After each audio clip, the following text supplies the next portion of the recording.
चलिए, ये अच्छी खबरों के साथ जो एक चीज़ जो है वो नज़र आ रही है कि वज़ीर-ए-आज़म की फील्ड मार्शल की कोशिशें और 3 दिन में 3 ममालिक के दौरे वज़ीर-ए-आज़म की जानिब से आज वो मौजूद थे टर्की में और अंतालिया में। इस वक्त एशिया वन न्यूज़ के ब्यूरो चीफ अनस मलिक वहाँ पे मौजूद हैं।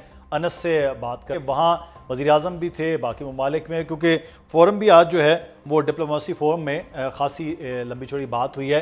वज़ीर-ए-आज़म ने आपसे भी बात की थी, उस वक्त हम देख रहे थे आपके टीवी चैनल पे। आज जब ये खबर आई है, आप वहाँ इंटरनेशनल मीडिया के साथ मौजूद हैं, वहाँ पाकिस्तानी वफ़द भी है, उस वक्त क्या रिएक्शन था इंटरनेशनल मीडिया का, स्पेशली अनस? बहुत शुक्रिया मुदस्सिर साहब फॉर हैविंग मी हियर। जब मैं अभी आपसे बात कर रहा हूँ तो अभी मेरे अक़ब में जो है वो वज़ीर ख़ारिजा इसहाक़ डार जो हैं वो गए हैं और वज़ीर ख़ारिजा को जो है वो इत्तला दी गई है डोनाल्ड ट्रंप के उस पैगाम का, जिस पैगाम में उसमें उन्होंने फील्ड मार्शल और पाकिस्तान के वज़ीर-ए-आज़म दोनों की तारीफ़ की है और उनको कहा है कि दे आर ग्रेट पीपल। इस वक्त जब मैं आपसे बात कर रहा हूँ तो इस वक्त वो जेन्युइनली अभी चंद मिनटों पहले, चंद लम्हात पहले, आप जब मुझसे सवाल कर रहे थे तो वो अंदर जा रहे थे। तो it gives you a sense. और यहाँ पर पाकिस्तान को लेके, पाकिस्तानी डेलीगेशन को लेके वज़ीर-ए-आज़म की मुलाकातें जो हैं, क्योंकि इनफॉर्मल हैं, अब वो स्ट्रक्चर्ड बायलैटरल नहीं हो पा रही, स्ट्रक्चर्ड दो तरफा मुलाकातें नहीं हो पा रही, तो इस वजह से पीएम को, प्राइम मिनिस्टर के जो स्केड्यूल्ड सेशन था जिसके ऊपर उन्होंने बातचीत करनी थी, वो आज नहीं हो सका। तो आपको उससे एक अंदाज़ा आपको लगा सकते हैं कि दुनिया के जो लीडरान यहाँ पर मौजूद हैं, जिसमें से मेरे ख्याल से 8 से 9 हेड ऑफ गवर्नमेंट्स हैं और डिफरेंट स्पेशल एनवॉयज हैं, एम्बेसडर्स हैं, मिनिस्टर्स हैं, वो किस तरह पाकिस्तानी डेलीगेशन के साथ जो है वो मुलाकात चाहते हैं। इस वक्त जब मैं आपसे बात कर रहा हूँ तो वज़ीर-ए-आज़म शहबाज शरीफ की 3 मुलाकातें हो चुकी हैं और वज़ीर ख़ारिजा इसहाक़ डार की इस वक्त तक 7 मुलाकातें हो चुकी हैं। अभी वो 8वें सेशन के लिए वो गए हैं और ये मुलाकातें जो है वो बतदरीज जारी हैं। कल सुबह तक ये मुलाकातों का सिलसिला जारी रहेगा और वज़ीर-ए-आज़म अपने स्केड्यूल के मुताबिक जो है वो फिर कल सुबह जो है वो रवाना हो जाएंगे। पाकिस्तान अब हो अच्छा, ये रहा है कि आपके पास कोई इस्लामाबाद टॉक्स के हवाले से कोई खबर है कि ईरानी वफ़द, और जो आप अपने कुछ खबर दे भी रहे थे, मैं आपके देख रहा था कि कोई कब तक मुतवक्के है ईरानी वफ़द का, अमेरिकन वफ़द का पाकिस्तान आना, या अभी सिर्फ स्पेकुलेशन है? मेरे ख्याल से स्पेकुलेशन अब नहीं है। आई अंडरस्टैंड कि जैसे मैं, जितनी मेरी यहाँ पे दोनों फरीक़ैन से बात हुई, अमरीकी फरीक़ैन से भी और ईरानी फरीक़ैन से भी, ये वाहिद फोरम है जहाँ पे, बड़ा यूनिक फोरम है जहाँ पे दोनों साइड मौजूद थी और अब तक की जो इंडिकेशन मिली है वो कि आइंदा हफ्ते के शुरू में, जो आने वाला हफ्ता है उसके शुरू में जो है वो डायरेक्ट बातचीत का सिलसिला जो है वो शायद रिज्यूम हो जाएगा और डायरेक्ट बातचीत की बजाय के साथ साथ जो छोटे जो इशूज़ हैं उनको आयरन आउट करके किसी डील की तरफ ले जाया जाएगा। नसीर साहब, तो इस्लामाबाद में हो सकती है या कोई वेन्यू और हो सकता है?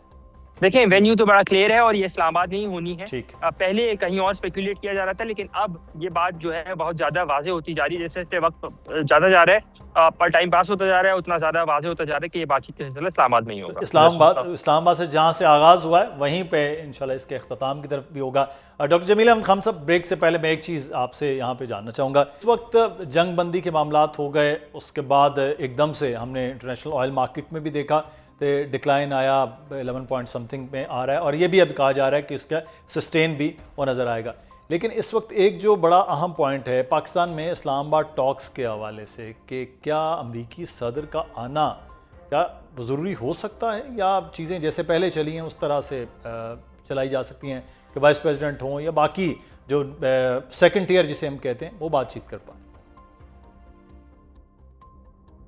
देखिए, अगर ये चीज़ हम मानते हैं और दुनिया समझती है कि ये जो मामला बढ़ गया था अपना हरमुज़ का और ईरान इजराइल अमेरिका की जंग, उससे पूरी दुनिया में एक भूचाल, माशी भूचाल आ गया था और इस खित्ते में सियासी और जियोपॉलिटिकल भूचाल आ गया था। अगर ये बात सारी के सारे मुसम्मम तरीके से एक्सेप्ट करते हैं, जो कि करते हैं, और फिर साथ साथ ईरान के पासदारान ने कहा था कि अगर हमें पीस नहीं मिला तो दुनिया में कहीं भी पीस नहीं होगा, और 40 दिन की जंग ने ये बता दिया, पीस सिर्फ यही नहीं कि आपके कोई सरों के ऊपर से बम गुजर रहे हों, पीस ये भी है कि आपकी मईशत इतनी खराब हो जाए कि लोग बिलबिला उठें, वो सूरत हुई।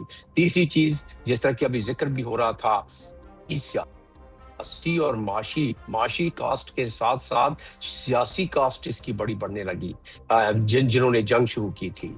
और मैं आपको ये भी बताता चलूं कि जिस अंदाज पे इससे ये जंग का इब्तिदा हुई, जंग चली, जंग का खात्मा इंशाअल्लाह जो तकरीबन हो ही गया है, सिर्फ अब डील पे दस्तखत के बाकी हैं। तो ये सीज फायर के दौरान ही ये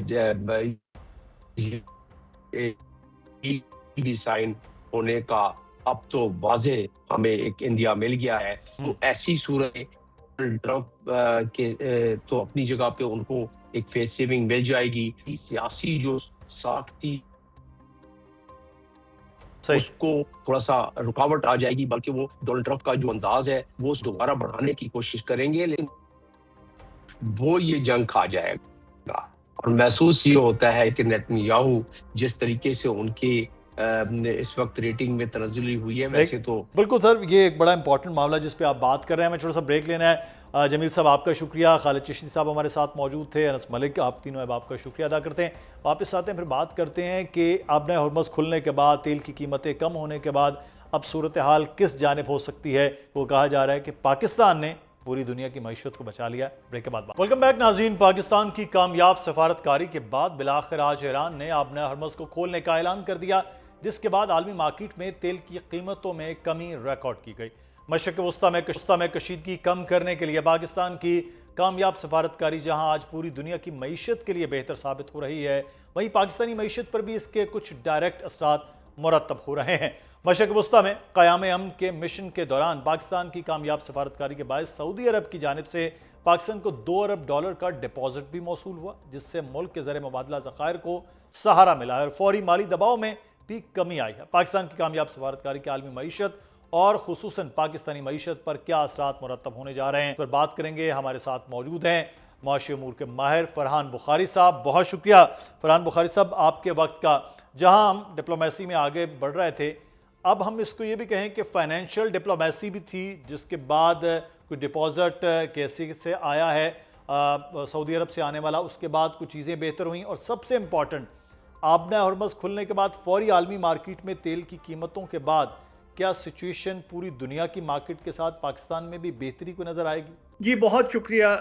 पाकिस्तान की मईशत का दारोमदार कतर से आने वाली गैस पे भी होता है। जो LNG सप्लाईज कतर से आ रही इस सूरत हाल के नतीजे में, यानी आबना हरमुज़ के खुलने के बाद उस गैस की सप्लाई में भी बेहतरी आएगी। और फिर एक और पहलू जिस पे बहरहाल अभी कबल वक्त कुछ कहना है, लेकिन उम्मीद लगाई जा सकती है कि जंग के बाद ईरान में बड़े पैमाने पर तरक्याती काम भी होंगे और उन्हें इंपोर्ट्स की भी ज़रूरत होगी। और कई ऐसे शोबे हैं जिनमें पाकिस्तान वहाँ पे अपनी एक्सपोर्ट्स भी कर सकता है।